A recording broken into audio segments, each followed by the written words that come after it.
My life is more like that than the traditional like 8 to 5 when you like punch in and you punch out. And for the most part, when you leave the office, you've left the office. I'm like, no, I do work until like 11 p.m. sometimes. Welcome to The Actual Story, the official podcast of the National Agricultural Communicators of Tomorrow. I'm your host, Lydia Hill, and I, along with the rest of the National Officer team, are here to share the voices, ideas, and stories shaping the future of agriculture and communications. Whether you're a student, professional, or simply passionate about the industry, this is your place to connect, learn, and be inspired. So without further ado, let's dive into today's actual story.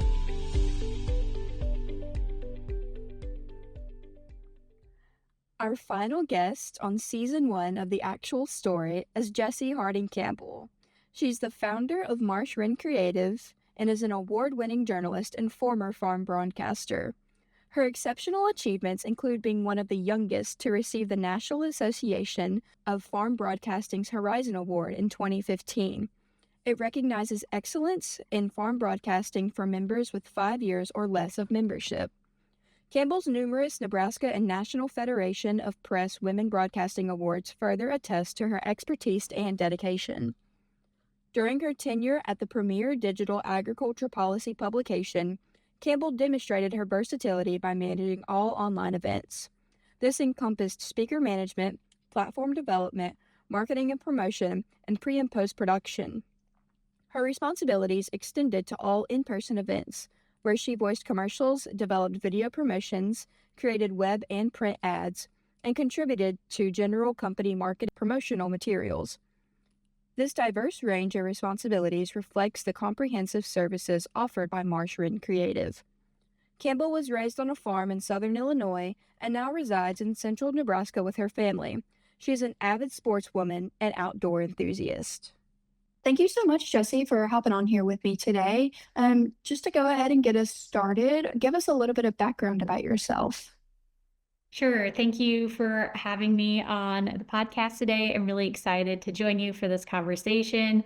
I know you've read my bio, but I grew up on a small hobby farm in Southern Illinois, went to the University of Illinois for Agriculture Communications, was an ACT member there, and then went into farm broadcasting. And that's what brought me out to Nebraska. And now I have my own company, Marsh Wren Creative, where I do communication work for clients. Most of them are all in agriculture. Very cool. So you mentioned that you were an ACT member. How did that experience kind of help you get to where you are today? And what was your experience as an ACT member? Sure, I participated in our local chapter and then did the ACT critique contest. Never made it to Ag Media Summit, unfortunately. Couldn't get away during internships, but I think it really helped add on and build to what I was learning in the classroom. Being able to do some real world experience, hands-on work, and build skills that way. And also the networking with other AgCom students on campus who I maybe did or didn't have classes with, being able to meet with them in that way. Yeah, for sure. And I think a lot of us have very similar experiences, both at the local and national levels. And I really love how critiquing contests, they're able to get you real world feedback as well.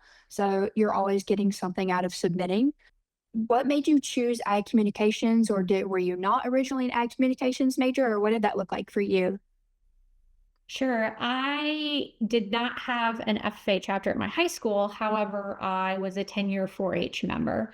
And growing up on the hobby farm and not in a traditional row crop or livestock farm, that was my avenue into agriculture communications. And actually, one of my friends at the time had suggested it to me when I was in high school, since I liked the communications work. I like public speaking, being creative, and then obviously a passion for agriculture. And it was really her that was like, oh, that's something I could go into. Now, what in agriculture communications? Had no idea at the time what I wanted to focus in, but knew somewhere in that realm of things is what I wanted to do. Very cool. And I think it's extremely normal to not know. Like, I have no idea exactly what I want to focus in still. I just like learning everything, and it's really hard to narrow it down. So You received the NAFB Horizon Award pretty early on in your career. And what did that mean to you, and what did that process look like? Sure, I did. I'll give a little backstory on like my career and how that all happened in getting into the award. Sure. But I did an internship while in college doing farm broadcasting, and that's how I got to know the National Association of Farm Broadcasting. They helped with grant money and was able to go to their annual convention. So then when I graduated, I knew that's where I wanted to go into and focus for first full-time career and job, instead of trying to like pick a different industry. And so then the Horizon Award for NAFB is given to members within their first 5 years of being a member. And so most of the time it's a recent graduate. And I knew I liked farm broadcasting. And I mean, you always think you always kind of think you might be good, but you don't really know where you stack up. So Mhm. it was a really big honor to receive that award. You had to submit an application period and also content that you've produced and going up against other people who are newer in their career as well. I feel like farm broadcasting isn't as popular as some of the other avenues in ag communications. So I don't think I've had someone strictly in like broadcast on here. So walk me through a little bit about like what that looked like for you. Sure. There's two different avenues. I know Lydia Johnson's been on, and I would Mhm. consider her a farm broadcaster. She does do writing as well. But in the traditional sense, nowadays, obviously, it's been different over the 80, 100 years.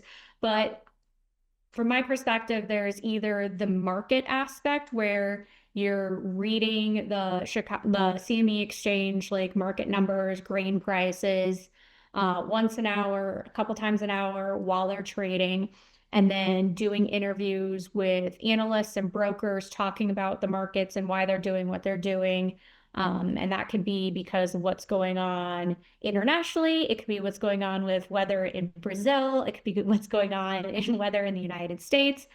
And so that's more of like the market aspect of our broadcasting, or there's more of the ag news and straight up journalism, either investigative, doing multi features where you're covering a story for a lot of times, or maybe just one off interviews, kind of similar to what we're doing. Normally Mhm. they're shorter format though, instead of a long format. And then a lot of broadcasters are doing podcasts now or taking a smaller section of a podcast and having it run on air, but then the full length is online for viewers to listen to.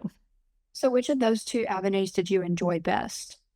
I definitely enjoyed doing more of the ag news and interviews with people versus the markets and the numbers and talking to brokers. I have done both, can do both. Not having, for me personally, like traditional ag background, like coming from a conventional farm, it was harder for me to wrap my mind around the markets and what they were doing. And so I didn't feel as comfortable or confident in it. And so, like you mentioned earlier, you like figuring things out, learning lots of different things. And that's what I liked about the ag news is because I didn't come from like a back, like my parents didn't farm. So I could go do an interview and learn about all the different aspects of ag. And I was always learning something new every day. And that's really how I fell in love with it. Yeah, that's amazing. I agree. I would not be comfortable in markets. Just that's way too many numbers for me. And even just like growing up with it and hearing my dad talk about the cow markets, it's still a completely different language. So I totally see where you're coming from. Yeah, I mean, once you can, I would be really rusty doing it now, but like once you learn the numbers, they stick with you and you can do it. And then once you're doing it every day, obviously you feel more confident in it. Right. But doing it and then getting out of it for even just a week or two and then getting back in it, and you're like, but wait, what's happened in the marketplace since then? And you're like trying to play catch up. So Yeah. if I was gonna do it, I wanted to stay in it. So I wasn't like felt like I had to catch up and relearn it and what was going on with everything. Mhm. Um, but yeah, definitely ag news was what I preferred to do. Yeah. So how long were you an employee before you transitioned into becoming a business owner? Sure. I graduated from college in 2014, and I'm almost 3 years into my business, Marsh Wren Creative. So over 2.5 years in. During that entire time, I was an employee W-2 of somebody else, and I did farm broadcasting, director of communications with a law firm, and then did event planning and a little bit of journalism work for an agriculture publication Okay, company. very cool. And what inspired you to start Marsh Wren Creative? I had thought about doing my own company and helping clients earlier in my career when I was leaving farm broadcasting.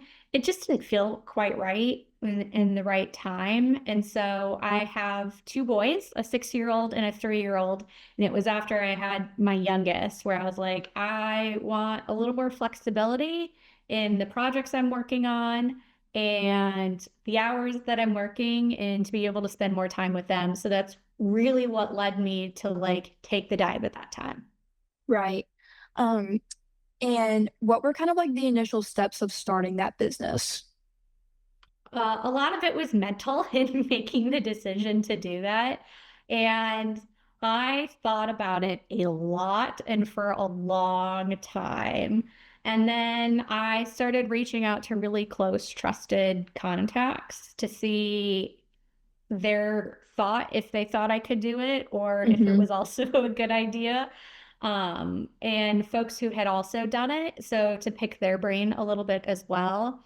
I'll say the scariest, and I'm air quoting that, thing for me was more of like, do I need to set up a company? How do I like, what's the most advantageous way to go about doing that? What needs to be done from a tax perspective?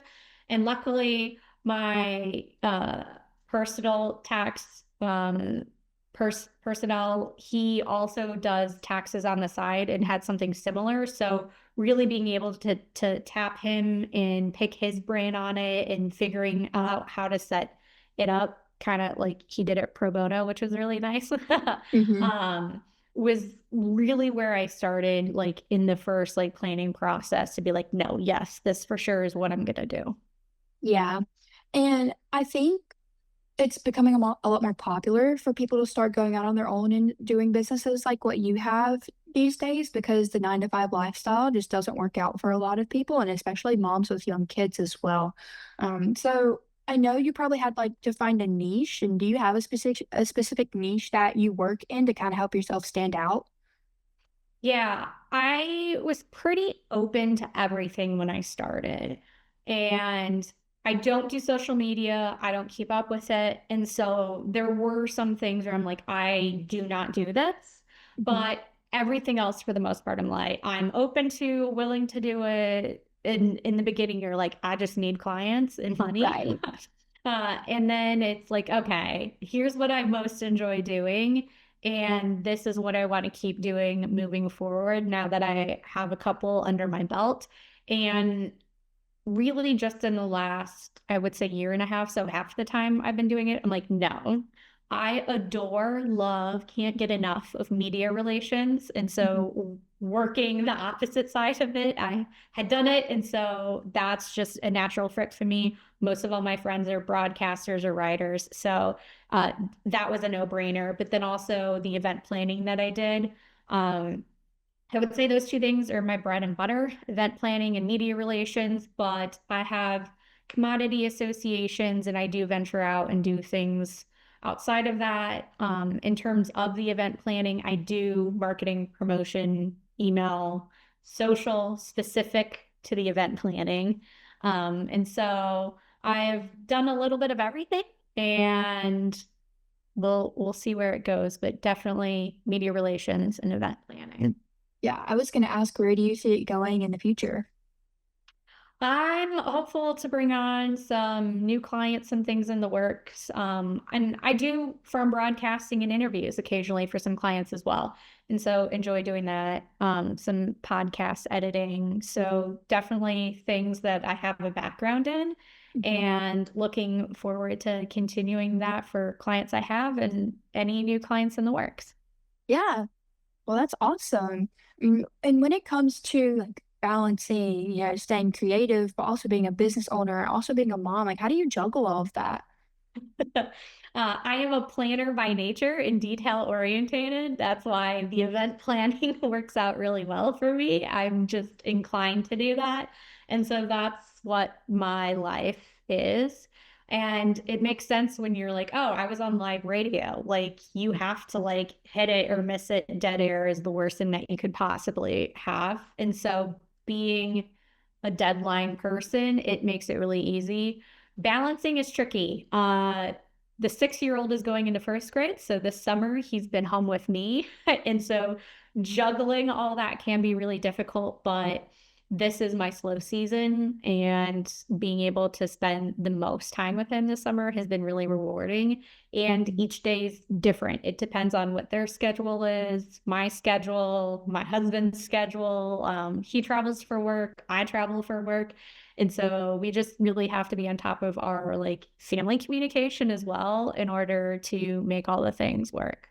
Yeah, it really sounds like it, but it sounds like you got it pretty good. I mean, Um, I know balancing schedules, like even as a college student, can get really hard with like all the different things you have going on and like still maintaining friendships and making sure you're still talking to your family. And like a week will go by and my mom will text me and she'll be like, "Hey, like, are you okay?" And I'm like, "Oh my gosh, I've been slammed. I totally forgot you existed. I'm so sorry." And it's like making sure you're just like prioritizing everything. So it sounds like you're pretty on top of it. Yeah, and I think how you just described your life as a college kid and remembering when I was a college student, my life is more like that than the traditional like 8 to 5 when you like punch in and you punch out. And for the most part, when you leave the office, you've left the office. I'm like, no, I do work until like 11 p.m. sometimes, but it's like, and I would never recommend that to someone who is more of a traditional 9 to 5. But for me, it's like, oh, well, I was with my kids all day. And so I wasn't working during normal working hours. So Right. I personally feel like it's okay to work late, work on weekends. But if I was in an office setting and not working for myself, I would like absolutely never attempt to try to work on weekends or past hours if I could help it. But that's where my work-life balance is different, and probably yours is too, as a college student. Yeah, and I totally agree. And I'm not looking forward to the day where I have to transfer. Well, I don't have to, but I'll most likely transfer to a 9 to 5 lifestyle because like I love the chaos of being in college and having different projects and responsibilities. And I might spend the afternoon hanging out with my dog, but then I realize I have something to get done that night. But then the next day I'm getting stuff done in the morning. And I just love having like the crazy schedule and having different tasks to occupy me all the time. So not really looking forward to having just like one single full-time job. I don't think it's gonna be very fulfilling to me. And I know I'm gonna have to cross that bridge when I get to it. It was nice to be like, I can go home and just relax, and I don't have to do homework when I get home. But what I'm also hearing is maybe journalism's for you because you're never off because there could be breaking news whenever. And Mhm. so you're always slightly attached to the phone or the computer or the internet if there could be a new trade agreement announced and you're like, oh, got to write a story, got to do an interview, need to cover it as soon as possible. So Yeah, I've so definitely it's very considered it. exciting in news. Yeah, I haven't ruled anything out for when it comes to a job, and I think that's just because the job market is so crazy right now. So I'm not narrowing anything down. Like I'm keeping my options open. And I think a lot of the students in my position are kind of the same way, and just hoping they get something when graduation rolls around. Yeah. And I think for me, I liked farm broadcasting when I did my internship, but I didn't realize how much I liked it until I quit going to the studio every day and like Mhm. classes started again. I was like, oh, I really miss just hanging out in the studio. And so until you do it, it might be like, oh, now that you're not doing it, and you're like, I really miss that. And that's how you might be able to tell that's the area Yeah, for you. I took this last spring semester off to move to DC and intern under my congressman here, and I have to like go back to class in the fall. And I've been thinking like, oh my gosh, how am I going to do this? So maybe it'll hit me then, even though I don't think I'm going to end up back in DC. That was a little too chaotic for me. Yes, DC is very go-go, and I love going to DC, but I don't want to live in DC. Like, I That's like how to I visit. am. I'm good to go regularly, but I don't want to live there. Yeah, that's exactly how I felt. There was just like a lot of people, like people wake up and run at 5 a.m. and that's insane. And it's just not my type of lifestyle. I'm sure you're going to figure it out. I have Yeah, confidence. thank you. I appreciate that. So when it comes to, like I said, like a lot of people are wanting to start their own businesses and kind of take the route that you took, what would be your words of wisdom and maybe even to like a college student who is wanting to do it right after graduation? Sure. I have a couple pieces of advice, and it obviously is very specific to me and my experience, and it can be something wildly different for somebody else. Mhm. But I was married and still am married, and I didn't have to worry about health insurance or any of those things because it was offered through my husband's company and the work that he does. So that was something that automatically didn't have to worry about, didn't have to figure out for myself, didn't have to go an independent route if I wasn't getting that through a company, which I had been. So that was one less thing that I needed to worry about offsetting on my own and trying to make it work.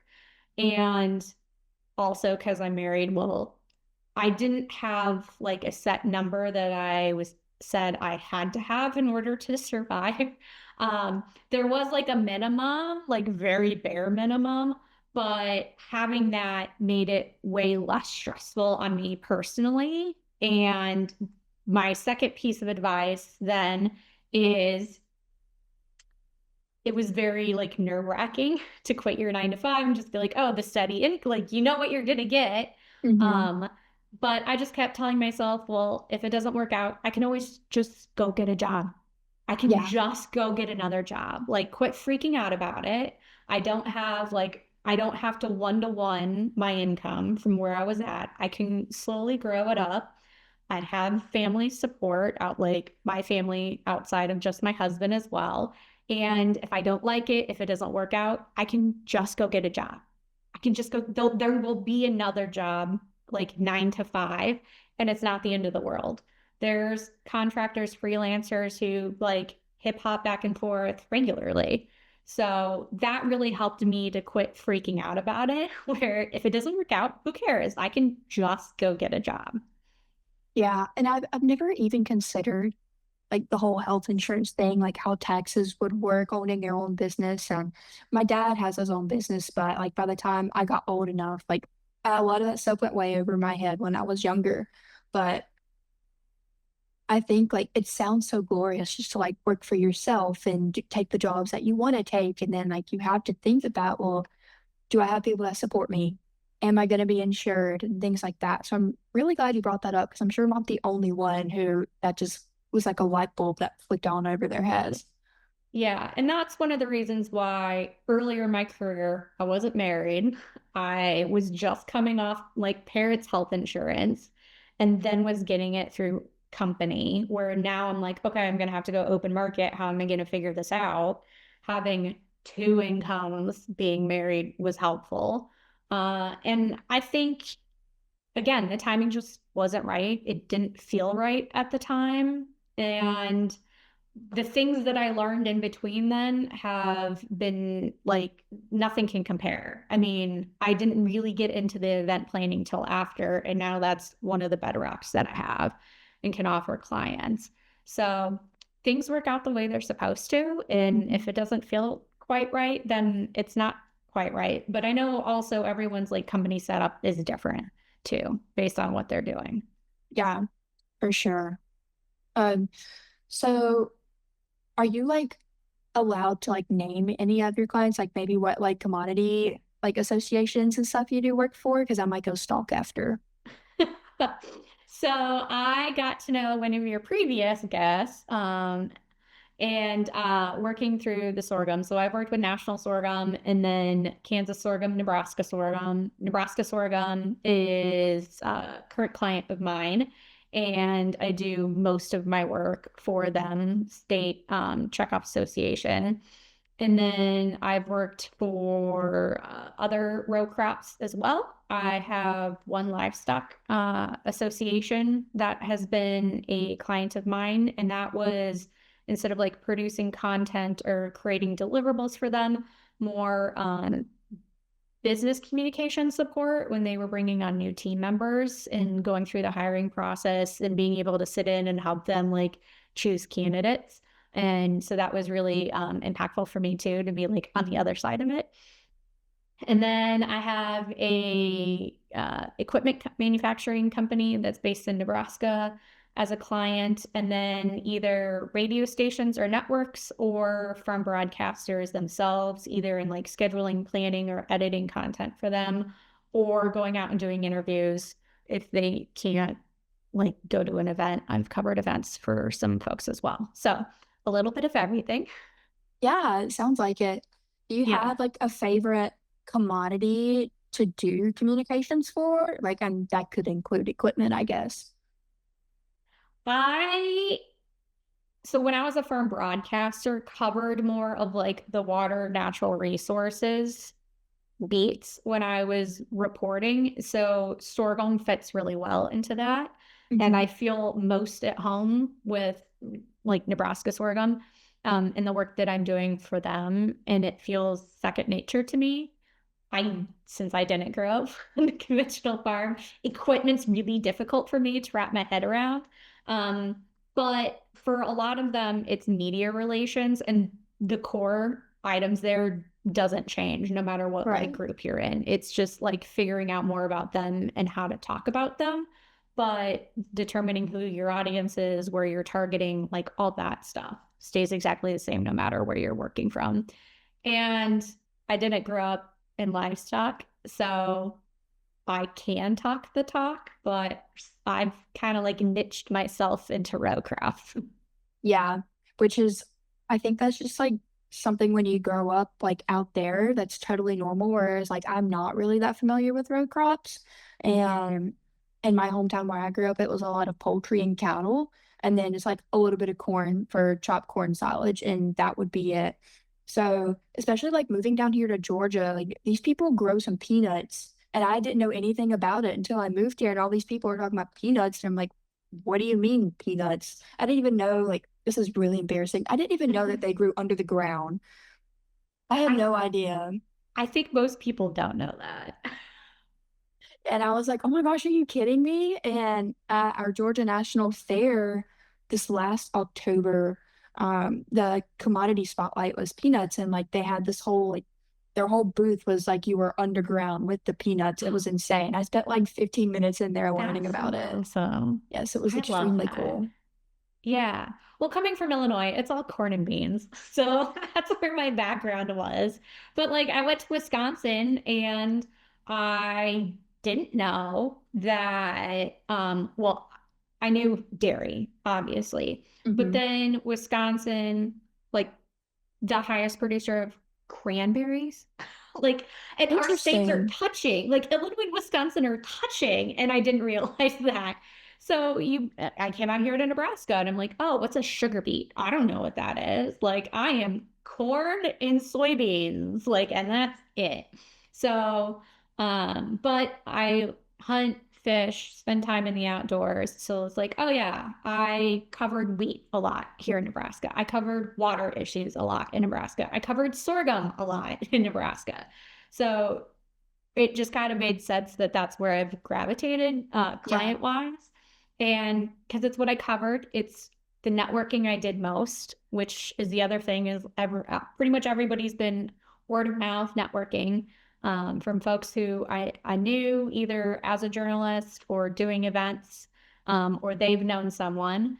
So it totally makes sense and checks out. That's how my client list has come up is like, oh yeah, here's where I spent the most time throughout the entirety of my career, just not my business. Yeah. So I'm assuming it was easier to build that clientele because you already had previously established a relationship with them, like through your other jobs. Yeah, definitely. I had started reaching out to some folks, or like I'm gonna say light stalking on like LinkedIn and social media, people looking for contractors and reaching out. while I was in the process of setting up my business that hadn't quite quit yet, Hmm. and trying to get up first couple clients to get the ball rolling before I publicly announced. And on it all worked out. Like Wow. the timing was right. And as soon as I announced, one of my friends at National Sorghum, she goes, "Hey, I'm going on maternity leave. Would they need help while I'm gone?" I'm like, absolutely, like 100%, like literally the week or 2 weeks after I publicly announced. And so it was like, yes, God is giving me all the signs, like all the stars are aligning that this is what I'm supposed to be doing at this time because like all the pieces are fitting together. Wow, that is so amazing. Yeah, yeah. But it was like up until that point, I was like, oh, I guess we're gonna see how this goes. Yeah, I would definitely be like walking on eggshells until like things got stable and leveled out. And like I said earlier, that this right now is like the low, like non-busy season for me, which I appreciate having my kids at home. Am I a little anxious and nervous about it? Yes. But I'm also have been known to bill 10-hour days in January, February for annual meeting season. And so the bulk of my work comes in on like August to March, like late August, early September through March. And then I'm slow right now, Hmm. which I need to survive. Does it make it hard to like plan, or people would be like, "Oh, what are you projected to do?" And I'm like, no idea. We're just going to see what happens. Yeah, So there still is some anxiety, and I'm sure it's typical for farmers and ranchers too. You have your busy seasons, and then you're like, well, I guess we're going to see how it goes. There's only yeah, so much you can project out. yeah. And I think it's like farmers they never really like have off. And I remember growing up, like vacation was a pain and we would go every year, but like my dad had all these buddies that would come and like watch and feed and take care of everything while so we could just leave for a few days. And I think that's what a lot of people like don't understand about agriculture is that like it's not like farmers can take PTO, cows got to eat and crops need to be taken care of. Yeah, and there's a wild difference between livestock of any kind in row crop or orchard or greenhouse, like of any Mhm. kind of plant that you're growing versus animal that you're raising. The difference is there that, like, as you've said, if you're not in, like, even though you're in agriculture, you don't know about this other thing over here because you're not doing that every day. And I get asked at least less now that I'm in farm broadcasting and interacting with producers on a regular basis, but most of Nebraska is irrigated. And so if I had like $5 for every time a farmer said, well, what are they doing in Illinois this summer when they're not either like fixing pivots, banging gates open on like the flood irrigation? Like, what are they doing all summer long? And I was like, that's a great question. Like, I don't know. The nothing. They spray, fertilize, and that's it. And then they just wait till harvest, where it's like every day you're going and like starting pivots, which now you can do on your phone, or you're banging gate, like you're out like taking care of like watering your crops Mhm. every day. And like, oh yeah, they don't do that in Illinois. Great question. Like, Yeah, I have I never don't been know. able to wrap my head around like irrigation. And now that like you can check fences and stuff from your phone, like the technology is insane. Yes. And there's always something new coming up too. Yeah. And I think that helps provide flexibility to like leave the farm, even if it's Mhm. like not going to Florida on a vacation, but like just leaving and knowing things are at peace and having more time to spend it with like kids and sports and all the things. Yeah. So there's obviously good and bad things to everything, but there are some, I think, really great things technology wise for producers. Yes, I totally agree. Well, Jesse, before we hop off here, do you have any other pieces of advice for us? I'm thinking, especially for college students out there and really anyone in general, I was able to do some really great experiences and coverage of stories just because I asked. And so I think that's my last piece of advice is if you don't ask the question, like the answer will always be no, and you never know what might happen. So I was able to go on some international trade missions, like a couple months on the job. And everyone's like, how'd you manage that? I was like, I said I wanted to go. And so I asked if I could go cover it. I mean, the worst thing that they could have done is told me no, but at least I asked. So I think that anyone should at least ask and take their shot and see where it leads them, because you never know where you might go. Yeah, I think that's a really great piece of advice to end this on. Thank you. Thank you. I appreciate being on the podcast. Yeah, it was great to meet you. Thanks for tuning in to The Actual Story. Be sure to subscribe and share so you never miss an episode. Until next time, keep telling agriculture's actual story.